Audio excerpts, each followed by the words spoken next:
comment ça va? Ok, ce soir nous allons encore partager la parole de Dieu. Alors si vous pouvez partager, et partager.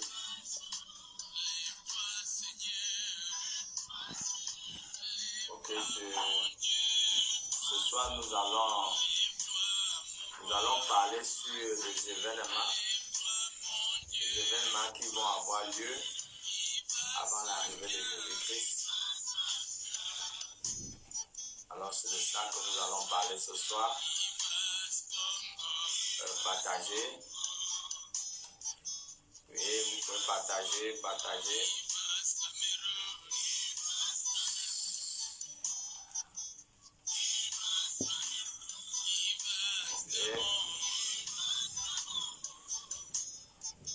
Ok, nous allons commencer. Donc je disais tout à l'heure que nous parlons sur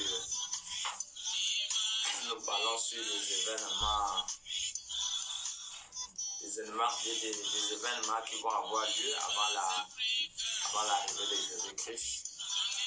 Donc je voudrais vraiment que nous soyons concentrés. Ce soir, nous allons essayer d'aller doucement pour la bonne compréhension de tous. Ok, et nous allons prendre un premier passage biblique. Vous pouvez lire avec moi, prenez aussi vos Bibles. Nous allons lire le livre de Matthieu chapitre 24. Je rappelle que nous parlons sur des événements qui vont avoir lieu avant l'arrivée de Jésus-Christ. Nous sommes dans le livre de Matthieu, chapitre 24. Et nous allons lire le verset 15. La Bible dit, c'est pourquoi, lorsque vous verrez l'abomination de la désolation, donc a parlé le prophète Daniel, établi en lieu saint, que celui qui lit fasse attention. Voilà. Le prophète Daniel a prophétisé sur les temps de la fin. Le prophète Daniel pouvait dire que lorsque vous verrez l'abomination, il dit lorsque vous verrez l'abomination établie en lieu saint, vous devez savoir que nous sommes déjà à la dernière heure. Est-ce que ce que le prophète Daniel avait prophétisé, est-ce que nous le voyons se réaliser? Est-ce que ça se réalise en ce moment? Effectivement, nous voyons que ce que le prophète Daniel avait prophétisé se réalise en ce moment. Nous voyons l'abomination en lieu très saint. Nous voyons aujourd'hui l'autel de Dieu qui est souillé par des personnes qui n'ont pas vraiment compris la chose. L'autel est souillé par rapport aux personnes qui viennent avec l'intention non pour accomplir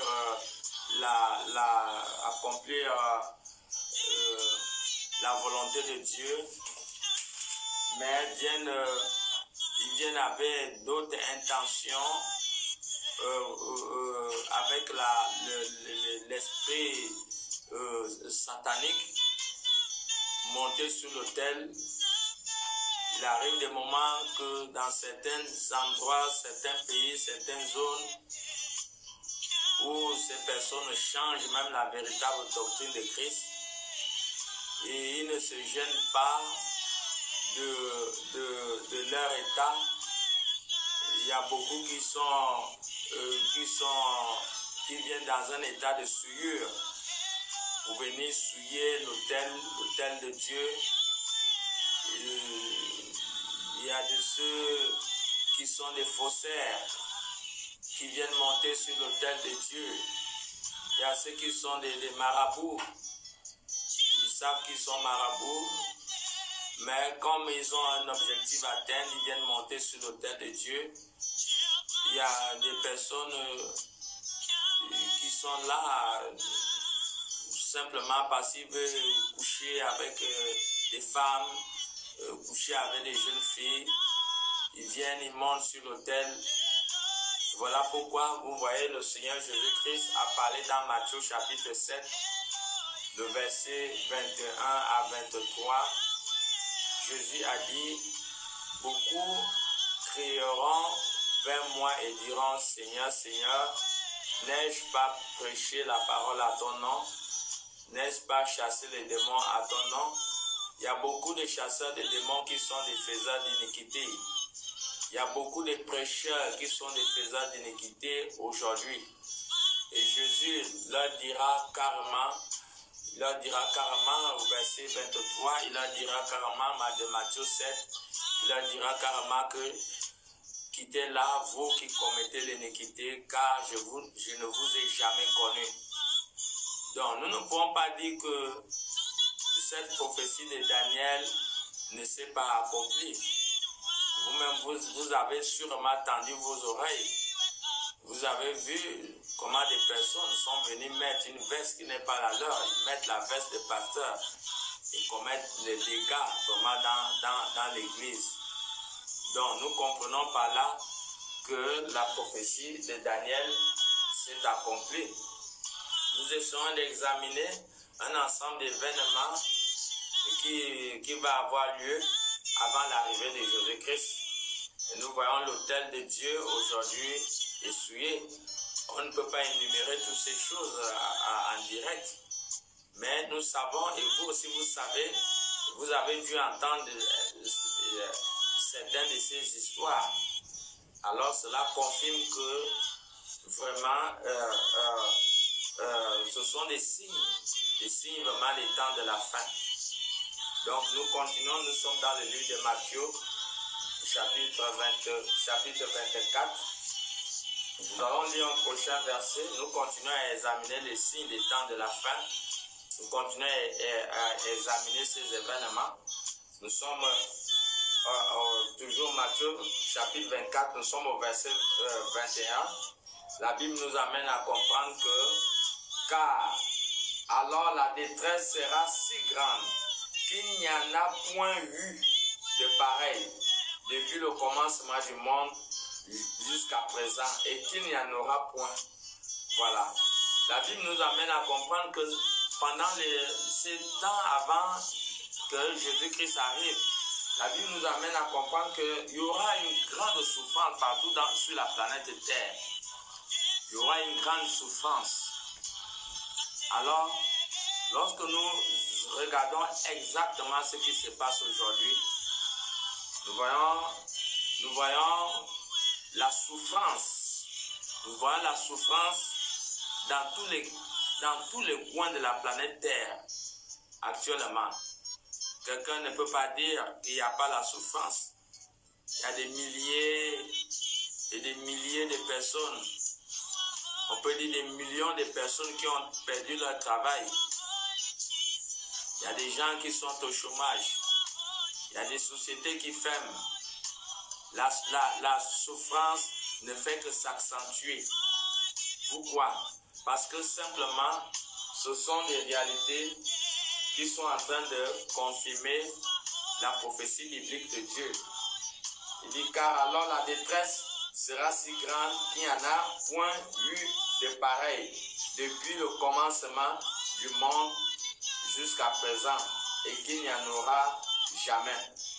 Est-ce que nous voyons? Nous voyons aujourd'hui, c'est la grande souffrance partout aujourd'hui. Il y a des familles qui pleurent. Il y a des familles qui perdent qui ont perdu les parents. La mort, ça frappe de partout. Que ce soit en Afrique, en Europe, en Asie, en Amérique, un peu dans tous les continents aujourd'hui. Ce ne sont que des pleurs. Et puis c'est bizarre. Lorsque Israël aussi est sorti de l'Égypte, les pleurs faisaient partie des derniers fléaux avant que l'Église, avant que le peuple d'Israël a été enlevé, était sorti de l'Église, était sorti de l'Égypte. Est-ce que ces pleurs, quelle est la nation aujourd'hui que les gens ne pleurent pas leur mort? Quel est le pays aujourd'hui que les gens ne pleurent pas? Plusieurs familles aujourd'hui sont endeuillées. N'était-il pas la même chose en Égypte avant que Israël puisse sortir?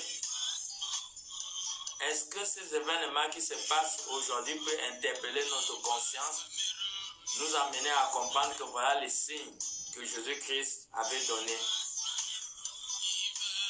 Pourquoi négliger les signes? Parce que si nous ne connaissons pas, on peut avoir peut-être des excuses pour dire qu'on ne connaissait pas. Mais maintenant, nous sommes en train de voir ces signes devant nous. La Bible nous amène à comprendre qu'il y aura la souffrance comme il n'y en a jamais eu.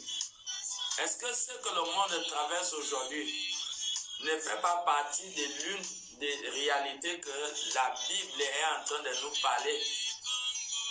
Alors, est-ce que le temps est encore là qu'il faut blaguer, qu'il faut dire non, je ne suis pas prêt à accepter Jésus-Christ, je ne suis pas prêt à me convertir, je ne suis pas prêt à aller à l'église?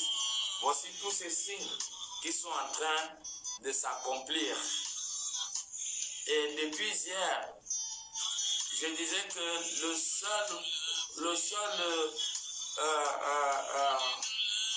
le seul combat de l'homme sur cette terre est de conquérir le ciel et de conquérir le salut. Et je disais hier que Jésus disait que à quoi sert-il à un homme de gagner le monde si perd son âme? Ça va servir à quoi? De venir effectuer le voyage sur la terre et nous allons rater le ciel. Vous voyez que là, ça devient un problème.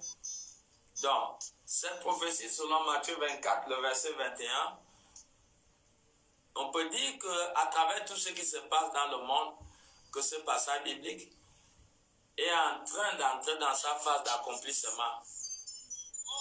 Je ne sais pas si le Saint-Esprit est en train de parler à quelqu'un ce soir. Donc, soyons connectés. Donc, nous essayons d'évoluer. Nous évoluons. Nous sommes dans le livre de Matthieu, chapitre 24, et nous sommes en train de donner des événements qui vont avoir lieu avant l'arrivée de Jésus-Christ. Nous sommes en train de les développer.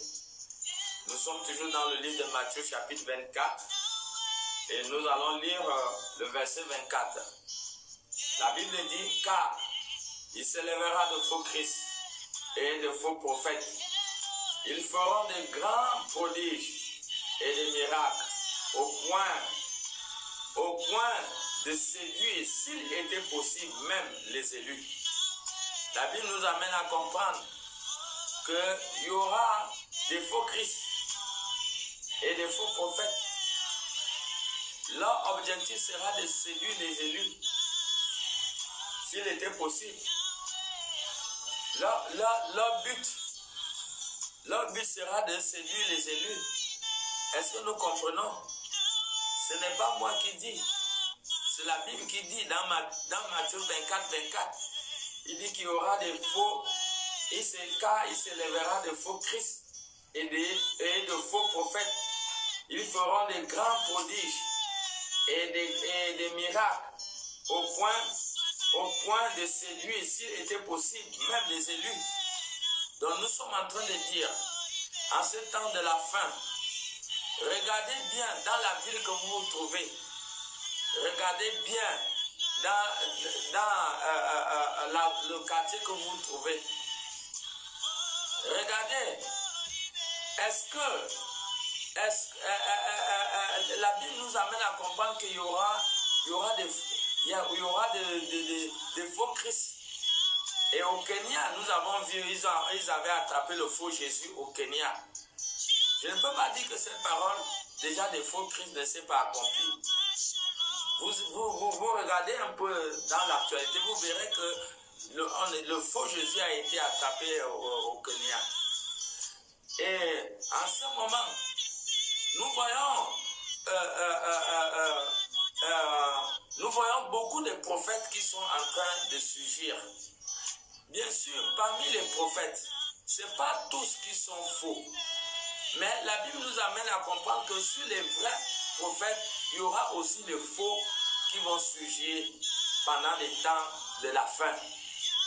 Et voilà pourquoi il nous faut beaucoup de discernement, il nous faut faire beaucoup attention. Parce qu'il y a déjà les faussaires qui sont là. Maintenant, comment faire pour reconnaître un faux prophète? Vous verrez premièrement que le faux prophète, souvent ils n'ont pas de père. Nous voyons un peu la vocation d'Élisée. Élisée a été reconnu comme un grand prophète en Israël. Mais Élisée est sorti quelque part. Donc je suis en train de vous donner des signes des faux prophètes. La plupart de ces prophètes n'ont pas de père. Ils ne sont sortis de nulle part. Il faut faire très attention. Voilà le premier signe. Le deuxième signe, il ne prophétise pas avec le Saint-Esprit.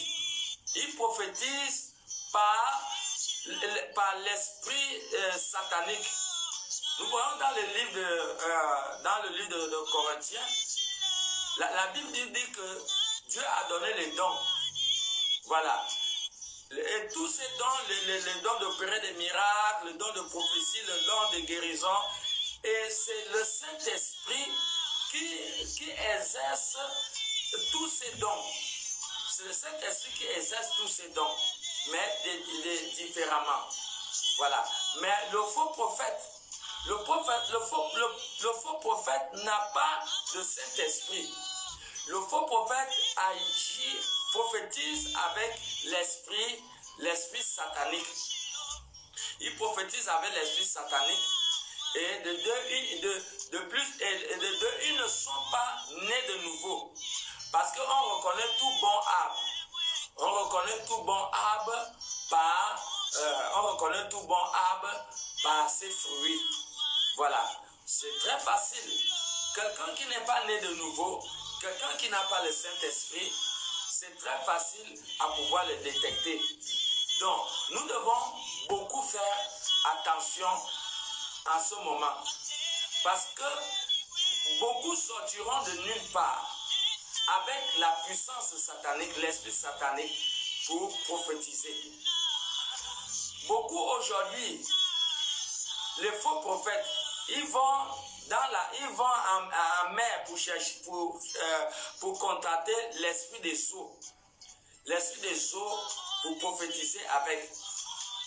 Vous regardez par exemple au niveau du Ghana. Au niveau du Ghana, il y a une feuille. Quand on vous met la feuille aux yeux, tout de suite vous commencez à consulter les gens. Vous commencez à prophétiser. Vous voyez? Donc, il y aura en ce temps de la fin, il y aura les faux prophètes. Et voilà pourquoi il faut faire très attention. Beaucoup travaillent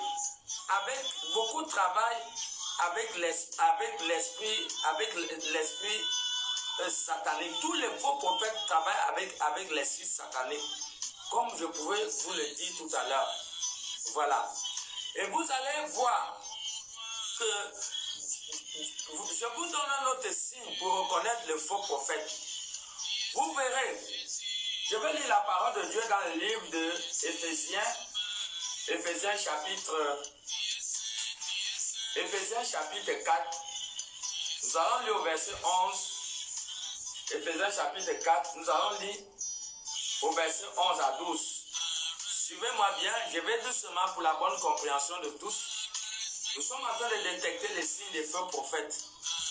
Éphésiens 4, verset 12, Éphésiens 4 à partir du verset 11 à 12 dit: et il a donné les uns comme apôtres, les autres comme prophètes, les autres comme évangélistes, les autres comme pasteurs et docteurs, pour le perfectionnement des saints en vue de l'œuvre du ministère et de l'édification du corps de Christ.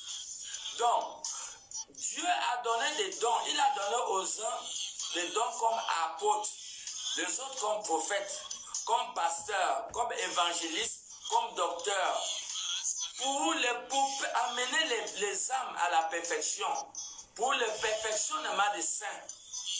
Donc, vous verrez que les faux prophètes commercialisent la prophétie. Ils commercialisent la prophétie. Ils commercialisent la prophétie. Pour vous prophétiser, ils vont vous demander de l'argent. Et à partir de là, on peut détecter la fausseté. Et on va doucement. Tout ce que je suis en train de parler, je vous le montre par les Écritures.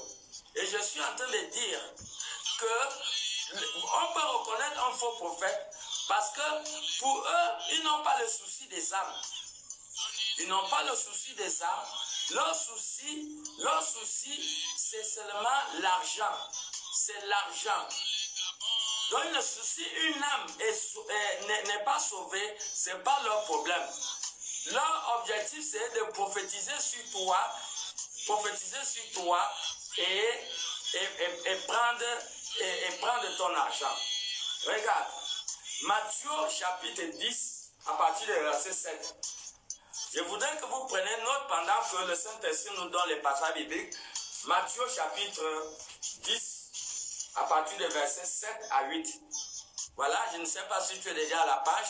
Matthieu chapitre 10. Voilà, ouvre ta Bible, Matthieu chapitre 10, à partir du verset 7 à 8.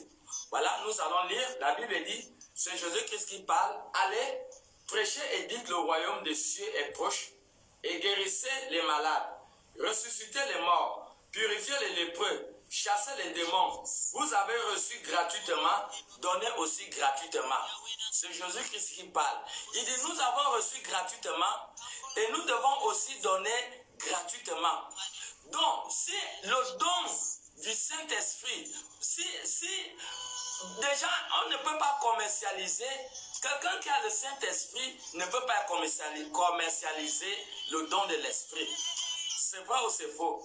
Donc, c'est lorsqu'il y a un esprit maléfique qui est là, c'est à partir de là que vous verrez que la personne n'a pas le souci des âmes. Si les âmes sont dans la fornication, ce n'est pas leur problème. Si quelqu'un, c'est un voleur dans sa société, ce n'est pas un problème. Si quelqu'un a des problèmes avec sa mère, ce n'est pas son problème. Son problème est de te prophétiser. De te prophétiser. Ils ont la capacité de vous dire votre nom, le jour de la date de votre naissance et tout ce qui se passe au-dedans de votre vie. Vous voyez, je vous ai dit que tout ce que je dis, je m'appuie sur les Écritures. Et ce que je suis en train de dire, que ils vont vous dire, ceux qui vont vous prophétiser, c'est la réalité. Parce qu'il y a une différence entre la vérité et la réalité. Vous voyez? Et ce que je dis, je veux le confirmer toujours par les Écritures. Allons-y dans le livre de Actes des Apôtres, chapitre 16,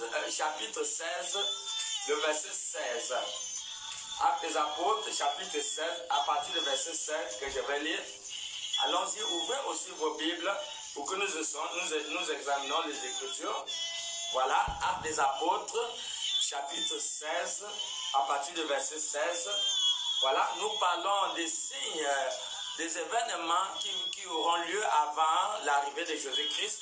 Et nous sommes en train de développer les qualités d'un faux prophète. C'est ce que nous sommes en train de développer si vous venez de prendre la ligne.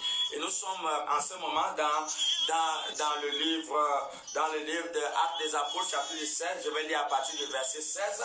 La Bible nous dit, comme nous allions au lieu de prière, une servante qui avait un esprit de python et qui, en devinant procurer un grand profit à ses maîtres, vint au-dedans de nous et s'est mis à nous suivre, Paul et nous.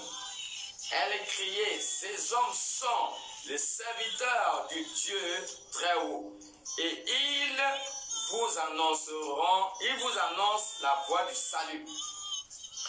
Elle vit cela pendant plusieurs jours. Paul, fatigué, se retourna et dit à l'esprit, je t'ordonne au nom de Jésus-Christ de sortir d'elle, et ils sortirent à l'heure même. Chers téléspectateurs, la Bible nous dit qu'il y avait une femme qui était animée d'un esprit de python. Verset 16, acte 16. Comme nous allions au lieu de la prière, une servante qui avait un esprit de python et qui, en devinant, procurait un grand profit à ses maîtres. Donc, le Saint-Esprit n'est pas là pour chercher un profit. Le Saint-Esprit est là pour amener les âmes à la perfection. Donc, quand vous voyez quelqu'un qui se dit prophète, se faire de l'argent à travers la prophétie, alors vous devez savoir que ce sont des signes des temps de la fin. Parce que cette femme, elle avait l'esprit de Dieu. Ce qu'elle a dit à Paul, c'était la réalité. Elle a dit que Paul, c'était les hommes de Dieu, c'était la réalité. Elle a dit que c'était les élus de Dieu, ils vont vous enseigner la voie du salut, c'était la réalité. Mais derrière cette prophétie était caché un esprit démoniaque. Et quand il y a un esprit démoniaque, l'esprit démoniaque ne suit pas si les âmes sont sauvées ou pas. L'esprit démoniaque suit l'argent. Il suit l'argent. Nous n'avons pas été appelés pour l'argent. Jésus a posé à Pierre la question 3 fois dans Jean chapitre 21. Il dit, Pierre, m'aimes-tu, si tu m'aimes, prends soin de mes brebis. Donc on n'est pas là pour l'argent. Nous sommes bénis. Nous sommes là pourquoi? Parce que Jésus nous a appelés pour sauver les âmes. Jésus nous a appelés pour sauver les âmes. Donc nous devons faire très attention lorsque nous constatons tous ces signes. Ils viennent avec un esprit de python. L'esprit de python est là, c'est seulement l'argent. C'est seulement l'argent. Est-ce que Dieu est dépourvu de l'argent pour pouvoir bénir ses serviteurs? Alors, si vous voyez ce genre de choses, en ce temps de la fin, vous devez authentifier le signe pour vous amener à comprendre que nous vivons les temps de la fin. Voilà les signes qui sont en train de se prophétiser, qui sont en train de s'accomplir, parce que Jésus a dit qu'il y aura des faux prophètes. Et nous voyons aujourd'hui, il y a des prophètes partout. On ne dit pas qu'il y a tous sont des faux. Il y a des vrais, mais il y a aussi des faux. On ne dit pas que pour aller voir un prophète, il faut aller les mains vides. Parce que Deutéronome 16 dit que pour aller voir un prophète, il faut avoir quelque chose. Mais lorsqu'on établit de cela une règle, une doctrine, ça devient une fausseté. Ça devient une fausseté. Ça devient un problème. Et nous devons regarder. Donc, en ce temps de la fin, beaucoup viendront et ils vont opérer avec la puissance de Satan. Il faut faire très attention. Nous étions, je crois, dans Matthieu, on était dans Matthieu 24, tout à l'heure. Matthieu 24. Voilà. On nous dit ici que quand il s'élèvera de faux Christ et de faux prophètes, ils feront des grands prodiges et des grands miracles, au point même de séduire, s'il était possible, les élus. Bon, regardez, c'est la même parole que nous avons dans le livre de 2 Thessaloniciens. Prenez note, 2 Thessaloniciens, 2 Thessaloniciens chapitre 2, je vais lire à partir du verset 8. 2 Thessaloniciens chapitre 2 à partir du verset 8. La Bible dit, et alors paraîtra l'impie que le Seigneur Jésus détruira par le souffle de sa bouche et qui anéantira par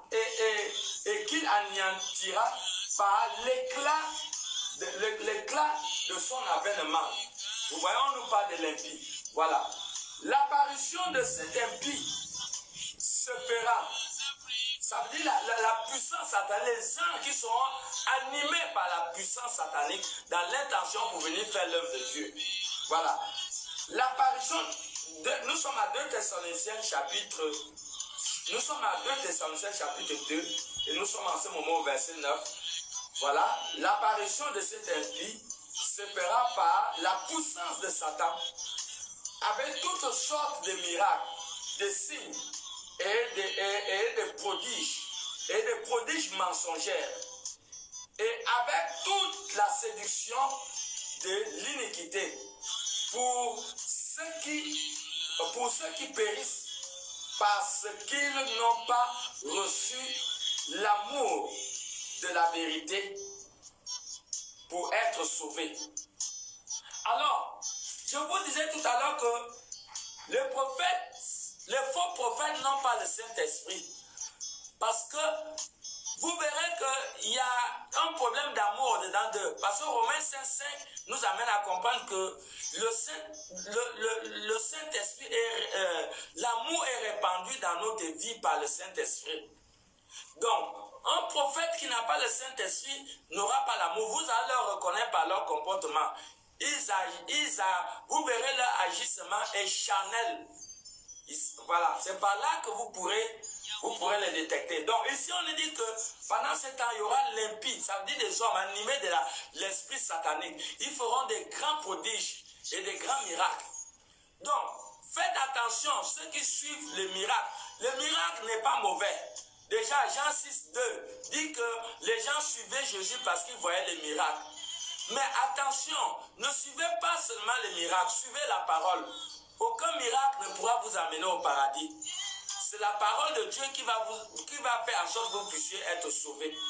Donc en ce temps de la fin, on nous dit bien, l'apparition de cet impie se fera par la puissance de Satan, avec toutes sortes de miracles, des signes et des prodiges mensongers, et avec toute la séduction de l'iniquité pour ceux qui périssent, parce qu'ils n'ont pas reçu l'amour de la vérité.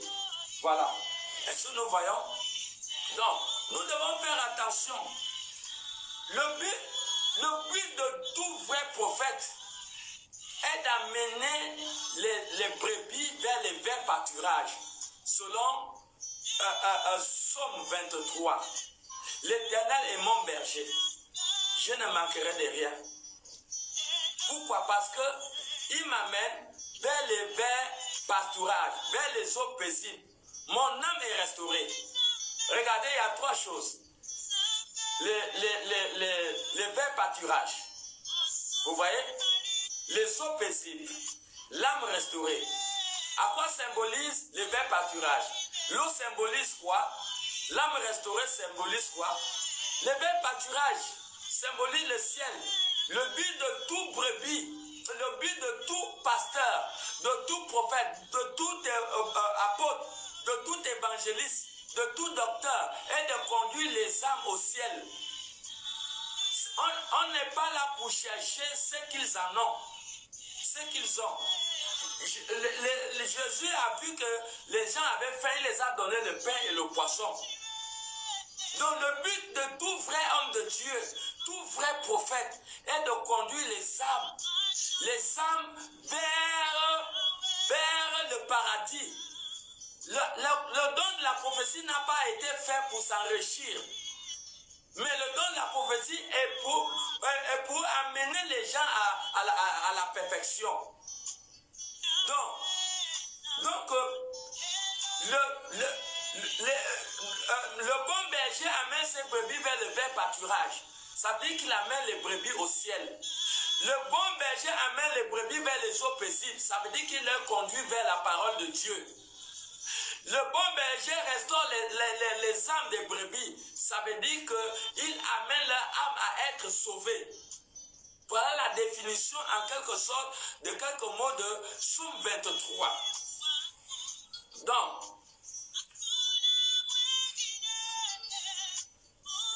tout ce que j'ai dit, je vous l'ai confirmé par les Écritures.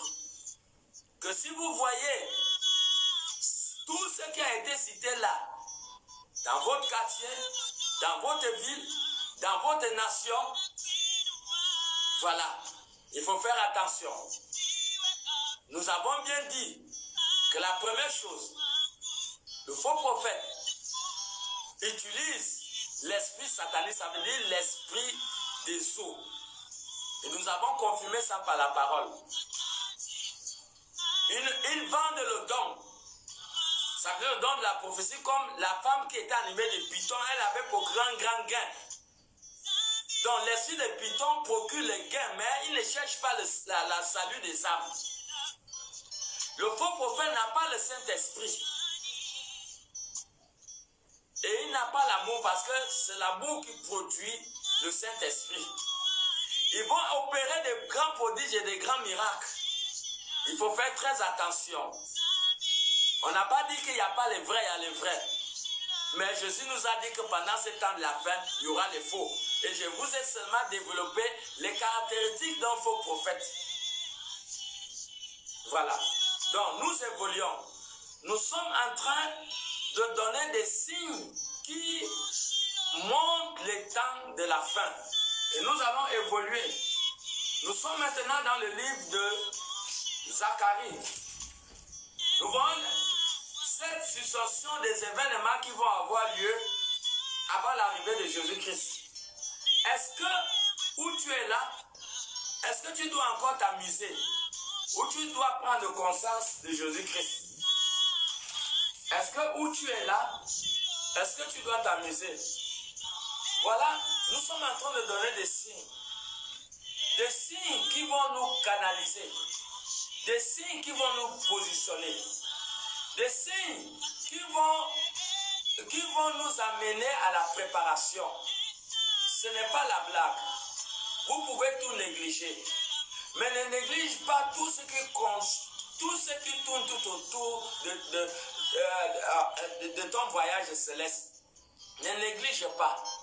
Et voilà pourquoi il faut que nous soyons attentifs pendant que l'Esprit de Dieu est en train de nous donner la parole. Donc nous sommes dans le livre de Zacharie. Nous essayons d'examiner encore des signes. Des signes qui vont avoir lieu avant l'avènement du Seigneur. Nous sommes dans Zacharie chapitre 12. Chapitre 12. Et nous allons lire le premier verset au verset 3. Zacharie chapitre 12, le premier verset au verset 3, la Bible dit: Oracle, parole de l'Éternel sur Israël.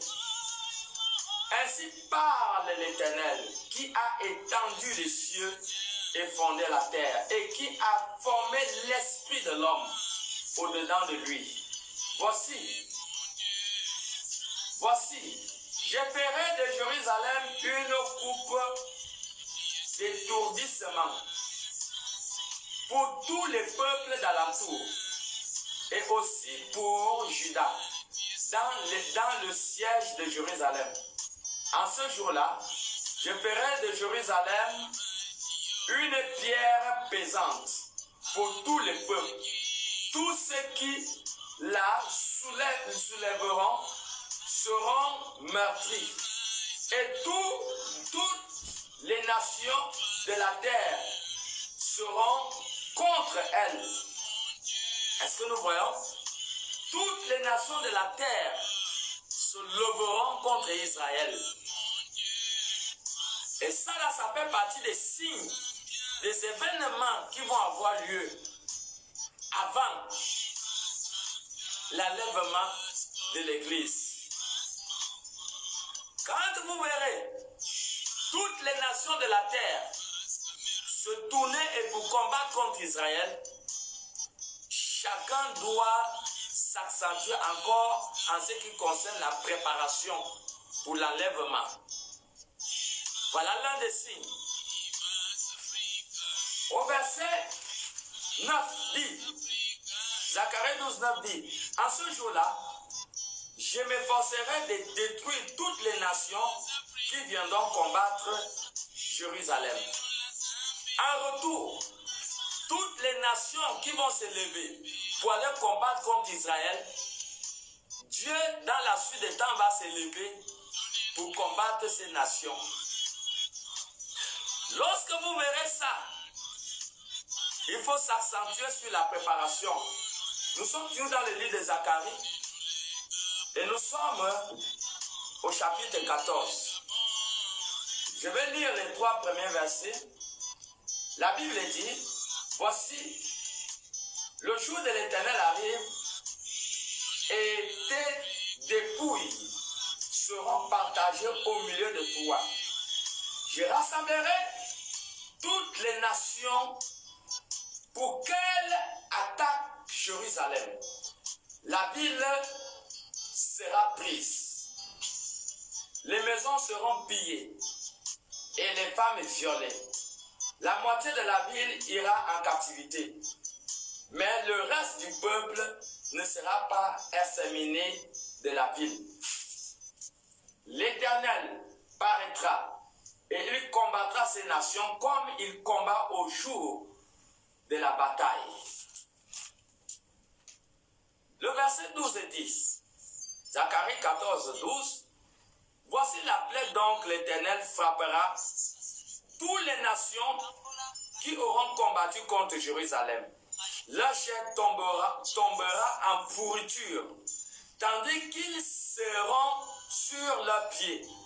Leurs yeux tomberont en pourriture dans leur orbite, et leurs langues tomberont en pourriture dans leur bouche.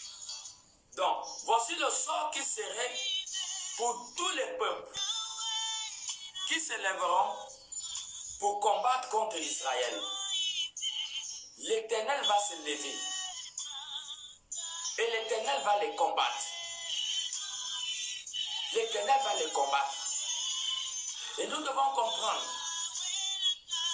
que le monde est en train d'aller à sa fin. Lorsque nous verrons ces événements, nous devons comprendre que les temps de la fin sont là. Une fois vous verrez que toutes les nations, vous verrez que les États-Unis vont se tourner pour combattre contre Israël. Tous les pays du monde vont se tourner pour combattre contre Israël. Alors, il n'y a plus à perdre le temps.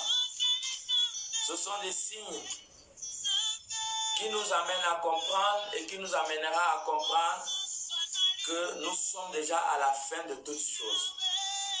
Avant que le Fils de l'homme apparaisse dans le ciel. Nous sommes en train de développer ces différents événements qui vont avoir lieu avant l'enlèvement de l'Église. Donc, nous avons dit, je répète, que toutes les nations de la terre se lèveront pour combattre contre Israël. Mais dans la fin des temps, l'Éternel se lèvera pour combattre ce peuple. Et ce n'est pas fini. L'un des derniers signes est celui-ci. Avant l'arrivée de Jésus, la Bible nous dit dans Matthieu 24, au verset 29, il dit, aussitôt après ces jours de détresse, le soleil s'obscurcira, la lune ne donnera plus sa lumière, les étoiles tomberont du ciel et les puissants des cieux seront ébranlés. Donc, lorsque ça, c'est l'un des derniers événements. L'un des derniers événements, il y aura une déstabilisation des astres, comme je l'ai prêché dans plusieurs de mes messages. Il y aura une déstabilisation des astres. Voilà, la Bible nous dit comment ici, Il dit, le soleil dans Matthieu 24, le verset 29, hein, nous sommes en Matthieu 24, le verset 29, il dit, le soleil va s'obscurcir.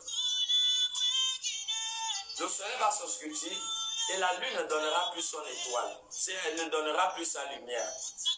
Et ça fera partie des signes des temps de la fin. Les signes des temps de la fin. Vous voyez? Et même Ésaïe a parlé. Allons-y dans le livre d'Ésaïe. Ésaïe chapitre 13, nous allons lire à partir du verset 9. Ésaïe chapitre 13.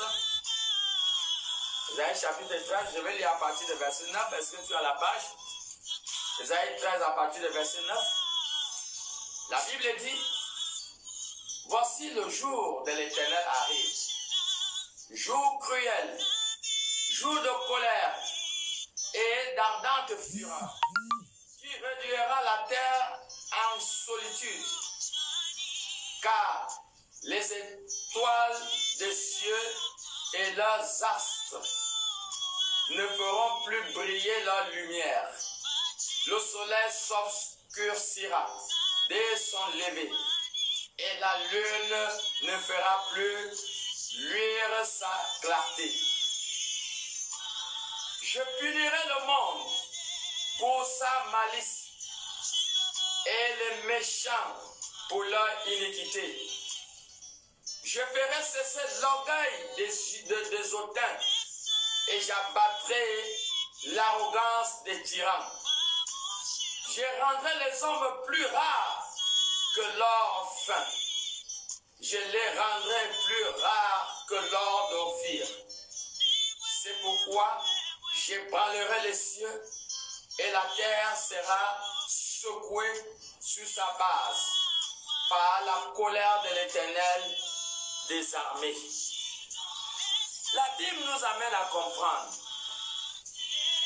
qu'il n'y aura plus la lumière. Mes chers bien-aimés, ça va être douloureux pour les habitants de la terre. Ça va être douloureux. Et c'est dans la période même que l'Église sera enlevée. Pitié pour les gens qui vont rater le ciel. Vous-même regardez. Regardez que selon les scientifiques, si je ne me trompe pas, selon les scientifiques, si le soleil s'éloigne un peu de quelques kilomètres de la planète Terre, je crois qu'il y aura une grande fraîcheur sur la Terre. Mais la Bible nous amène à comprendre que le soleil va cesser son activité. La lune va cesser de briller. Donc, il y aura une fraîcheur terrible. Les sociétés d'énergie il y aura beaucoup d'énergie qui sera utilisée. Parce que 24 sur 24 heures, ça serait que la nuit. Lorsque l'église sera enlevée. Jésus a dit dans Jean 8, le verset 12, que je suis la lumière du monde. L'église est la lumière du monde. Le soleil est le symbole même de l'église. L'église est le symbole du soleil. L'église est la lumière.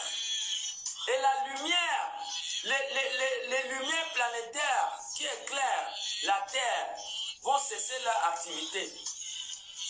Donc, si les païens sont bénéficiaires du soleil, c'est à cause de l'église. L'église qui persécute aujourd'hui. L'église est persécutée. Continuez à persécuter l'église. Ne vous en faites pas. Bientôt, Jésus va venir nous enlever. Et quand Jésus vient nous enlever, Jésus va partir avec son soleil. Vous allez rester dans la fraîcheur. pendant 1000 ans. Il y aura ceux qui vont naître, ceux qui vont mourir, ainsi de suite jusqu'à 1000 ans sans lumière. Ce que je parle, je vous ai confirmé cela par les Écritures. Donc, voilà le sort que va revenir la terre. Dieu va massacrer les hommes à une dimension terrible. Il dit, Ésaïe 13, au verset 11, il dit, je punirai le monde pour sa malice et les méchants pour leur iniquité. Je ferai cesser l'orgueil de hautain et j'abattrai l'arrogance des tyrans. Continuez à persécuter l'Église, mais vous allez rester sans le soleil quand Jésus vient enlever son Église. Dieu va massacrer les hommes d'une manière terrible. C'est ce que j'ai lu dans la Bible. Je ne parle pas de ceux qui sont je ne parle pas de moi-même. Je parle de ceux que je lis dans la Bible. Donc personne ne va renverser la parole que l'Esprit de Dieu est en train de libérer au canal de ma voix. Donc, les hommes vont être massacrés. J'ai pitié pour les gens qui s'endurcissent.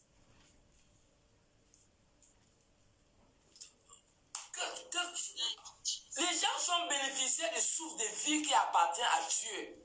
Le souffle de vie qui te fait lever le matin, tu n'es pas propriétaire de ça. Mais comment tu peux t'enorgueillir contre ton Créateur, contre le propriétaire du souffle de vie dont tu es bénéficiaire? Comment tu peux t'en foutre de Dieu? Comment tu peux t'en foutre des lois, des commandements que le Créateur du ciel et la terre a créé? Pourquoi? Voilà, aujourd'hui, l'ignorance est un facteur coûteux. Et voilà pourquoi Osée 4 dit que mon peuple périt, parce qu'il lui manque la connaissance. J'ai pitié de ceux qui persécutent l'Église. Leur sort sera plus que celui de Sodome et Gomorrhe. Toute nation qui persécute l'Église, leur sort sera un sort terrible. Et voilà pourquoi. Voilà pourquoi nous sommes obligés de prier. Et j'encourage les hommes de Dieu. Jérémie 29, 7 dit, priez en faveur de la nation que Dieu vous a déportée. Votre bonheur en dépend. Nous devons continuer à prier pour les nations auxquelles nous nous trouvons, pour solliciter la grâce et la miséricorde de Dieu. Nous devons prier. Donc, le dernier signe, ça serait l'écroulement et la déstabilisation des astres. Peut-être ça serait à notre génération, peut-être ça serait la génération des gens de l'an 3000. Ou l'an, je ne sais pas, l'an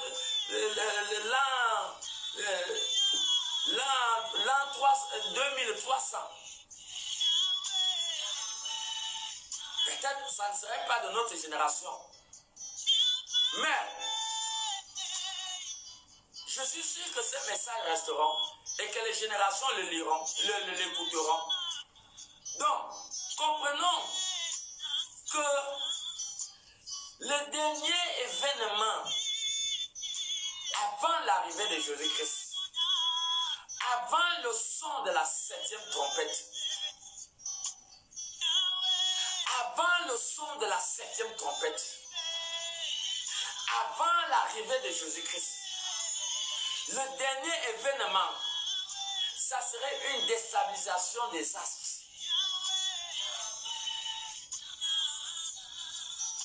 Les luminances, ces luminances ne vont plus fonctionner. Et ça serait le signe fatal. Quand ces signes vont se manifester, cet événement, Alors, 1 Thessaloniciens, allons-y dans la Bible, toujours 1 Thessaloniciens chapitre 5, chapitre 4 plutôt. 1 Thessaloniciens chapitre 4. Voilà, 1 Thessaloniciens. 1 Thessaloniciens chapitre 4. Nous allons lire à partir du verset 15. Est-ce que tu as la page 1 Thessaloniciens chapitre 4 à partir du verset 15? La Bible dit. Car, à partir du verset 15, voici en effet ce que nous vous déclarons d'après le Seigneur, d'après la parole du Seigneur. Nous les vivants, restés pour l'avènement du Seigneur, nous ne dévancerons pas ceux qui sont morts. Verset 16. Car le Seigneur lui-même a un signal donné à la voix d'un archange et au son de la trompette de Dieu. Descendra du ciel et les morts en Christ ressusciteront. Premièrement, le verset 17. Ensuite, nous les vivants qui serons restés, nous serons tous ensemble, ensevelis avec eux sur des nuées, à la rencontre du Seigneur, dans les airs. Et ainsi, nous serons toujours avec le Seigneur. Donc, après la déstabilisation des luminaires dans le ciel, il y aura le 7e ange, sonnera la 7e trompette. La Bible nous amène à comprendre. Les morts en Christ ressusciteront les premiers. Quel est malheur pour un mort qui meurt sans le Seigneur? Qu'est-ce qu'Apocalypse 14, 13 nous dit? Allons-y dans la Bible. Apocalypse 14, 13. Apocalypse 14, 13. Voilà. Apocalypse 14, 13. Est-ce que tu es là? Apocalypse 14, 13. Voilà. Il dit, Apocalypse 14, 13. Et j'ai entendu du ciel une voix qui disait, écris, heureux dès à présent les morts qui meurent dans le Seigneur. Oui, dit l'Esprit, afin qu'ils se reposent de leurs travaux, car leurs œuvres leur suivent. Heureux ceux qui meurent dans le Seigneur. Frères, sœurs, ne commets pas l'erreur de mourir hors du Seigneur. Heureux dès à présent des personnes qui meurent dans le Seigneur. Heureux, heureux, toutes les personnes qui sont mortes dans le Seigneur, ils sont dans les tombes. Ils sont dans les tombes. Depuis Adam jusqu'à l'époque où Jésus va revenir, tous les morts en Christ qui sont dans les tombes vont entendre le son de la 7e trompette. La Bible dit dans 1 Thessaloniciens chapitre 4, verset 15 à 17 que nous avons lu. Au son de la 7e trompette, les morts en Christ ressusciteront les premiers. Les morts en Christ entendront le son de la 7e trompette. Alors que tous les païens qui vont mourir sans Christ, ceux qui s'en foutaient de l'Église, ceux qui ont insulté les pasteurs et les hommes de Dieu, ils sont morts. Tous les morts, tu es mort païen. Tous les morts qui sont morts sans accepter Jésus, ils ne vont pas entendre le son de la 7e trompette. Ils n'entendront pas le son de la 7e trompette. Et c'est là où c'est regrettable. C'est là où c'est regrettable. Et c'est ce que la Bible a défini ici. Allons-y dans la Bible, dans le livre d'Apocalypse, chapitre 20. Nous allons lire le verset 6. Apocalypse, chapitre 20, le verset 6. Voilà. Apocalypse, chapitre 20, le verset 6. Ici, la Bible nous fait comprendre que heureux et saints ceux qui ont part à la première résurrection. La seconde mort n'a point de pouvoir sur eux, mais ils seront sacrificateurs de Dieu et de Christ, et ils régneront avec lui pendant 1000 ans. Heureux ceux qui meurent dans le Seigneur. Ils entendront le son de la 7e trompette, alors que tous les païens qui vont mourir, ils n'entendront pas le son de la 7e trompette. Et la Bible a défini cela comme la seconde mort. Heureux c'est ceux qui ont part à la première résurrection. La seconde mort n'a point de pouvoir sur eux. La seconde mort, c'est la perdition, c'est l'enfer. La seconde mort, c'est la condamnation pour l'éternité. Tu ne peux pas condamner une chaussure. Vous n'avez jamais vu dans un pays où on est parti mettre en prison une poupée. Parce qu'une poupée, c'est une chose. Donc ne pense pas qu'après la mort, tu seras inexistant. C'est une mauvaise réflexion. Après la mort, tu seras bel et bien vivant. Parce qu'on n'a jamais mis en prison une poupée ou une chaussure. Si on parle d'une condamnation éternelle, ça veut dire que ce sont des êtres vivants. L'homme riche se trouvait vivant. Donc ce n'est pas la blague que nous parlons. Si tu es là, tu t'en fous de l'église, tu ne pars pas à l'église. Alors, tu ne peux pas dire qu'on ne t'a pas donné le conseil. Dieu est en train de parler au son de ma voix. Je suis main blanche. Je suis main blanche. Parce que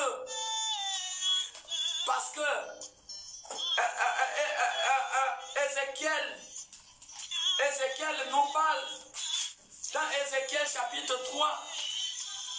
Il nous dit ici, Ézéchiel chapitre 3, je vous amène à comprendre que je fais ma part de tâches. Donc si tu continues à t'endoucir, tu es dans les bois de nuit, tu es dans l'ambiance, les femmes, tu ne pars pas à l'église, c'est ton problème. J'ai accompli ma part de tâches. Et je t'encourage de prendre conscience de Dieu. Le souffle de vie que tu as, ce n'est pas pour toi, c'est pour Dieu. Accepte-le. Moi, j'ai accompli ma tâche. Et pendant que je suis en train de parler, je suis en train d'être filmé par les caméras du ciel. Et la plupart des personnes qui meurent, ils voient ces images dans le ciel. Comment tu es en train de me suivre? Ézéchiel 3,18 nous amène à comprendre quoi? Ézéchiel 3,18 nous dit, quand je dirai aux méchants, tu mourras, si tu ne l'avertis pas, si tu ne le parles pas, pour détourner le méchant de sa mauvaise voie et pour lui sauver la vie, ce méchant mourra dans son iniquité et je te redemanderai son sang. Mais si tu avertis le méchant et qu'il ne se détourne pas de sa méchanceté et de ses mauvaises voies, il mourra dans son iniquité et toi, tu sauveras ton âme. Je suis main blanche. Je fais ma part de tâche. Donc, si tu ne prends pas conscience, même le diable sait qu'il y a un Dieu qui existe. À combien de fois raison un être humain portant le souffle de vie de Dieu? Comment un être humain peut refuser son Créateur? J'ai accompli ma part des tâches. Et la Bible est claire. Et si vous voulez, je vais relire. Quand je dirai au méchant, tu mourras.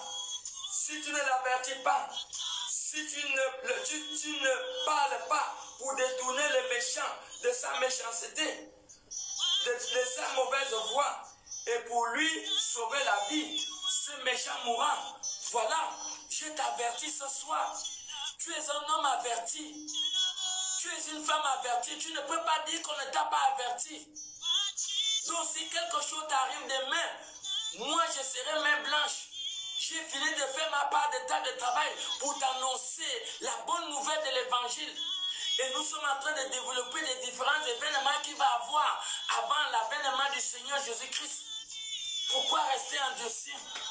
Donc nous avons dit qu'il y a des gens, on ne peut pas enfermer une poupée. Peut-être tu te dis que si tu meurs, tu t'en fous. Mais attends, mais ça là, c'est pas normal d'avoir une telle réflexion. Mais tu seras vivant. La chair, ce n'est pas nous, la chair est une enveloppe qui doit repartir dans la terre. Et nous sommes des âmes vivantes. Et voilà pourquoi tu dois prendre conscience de ce que nous sommes en train de parler. Ce n'est pas de la blague, c'est la réalité. Au son de la 7e trompette, les morts en Christ ressusciteront. Et les vivants que Jésus-Christ va trouver ne vont pas précéder ceux qui étaient morts. La Bible nous amène à comprendre que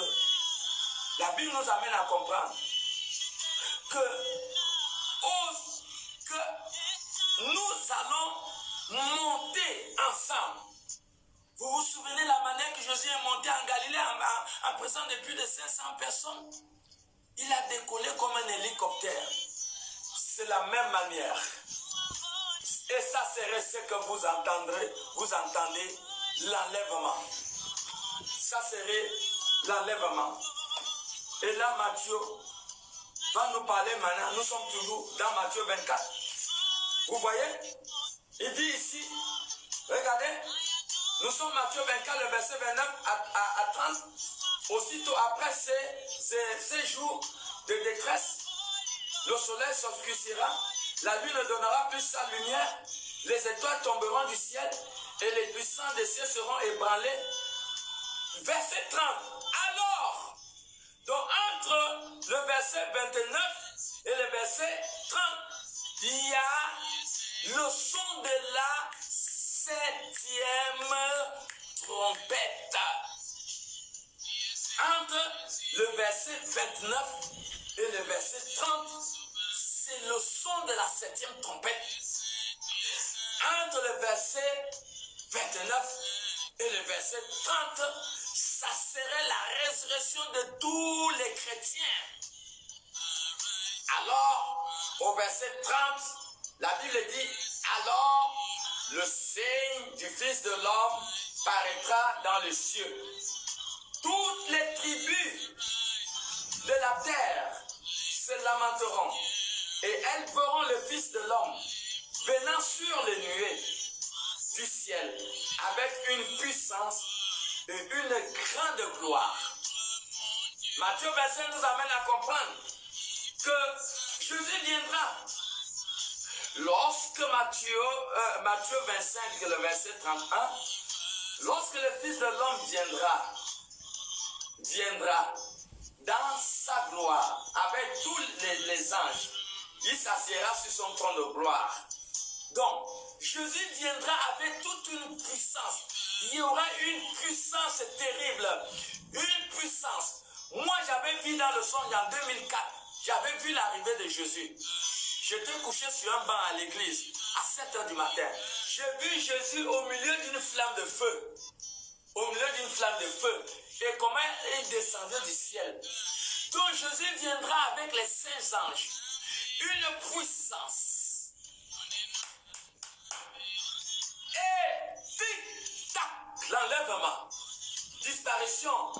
dans le monde. Les pilotes d'avion vont disparaître. Les chauffeurs de voitures vont disparaître. Les maris vont disparaître. Les femmes vont disparaître.